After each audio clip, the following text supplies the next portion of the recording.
खबर है कि सदर मुमलिकत से PFUJ और दीगर सहाफती तंजीमों ने मुलाकात की। सदर मुमलिकत की पैमरा तरमीम बिल 2023 की हिमायत की यकीन दहानी कराई गई। सदर के हुकूक के तहफ़्फ़ुज़ के लिए काविशों को सराहा। मलिक सईद से बात करते हैं। जी मलिक सईद।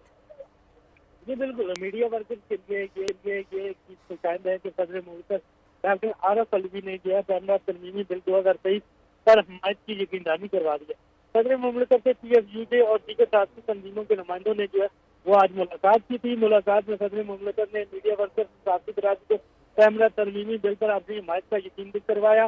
सदर मुमलिकत ने मीडिया वर्कर्स के हकूक के तहफ़्फ़ुज़ पैमरा कानून में तरमीम मुतारफ कराने पर मीडिया बरादरी की तमाही कोशिशों को सराहा। सदर मुमलिकत का कहना था कि सरकारी इश्तेहारात को इलेक्ट्रॉनिक मीडिया मुलाजमीन के वाजिबात की अदायगी से जोड़ने से इनके मसाइल के हल में मदद मिलेगी। तरमीमी बिल मौजूदा मीडिया कानून में बेहतरी लाया है।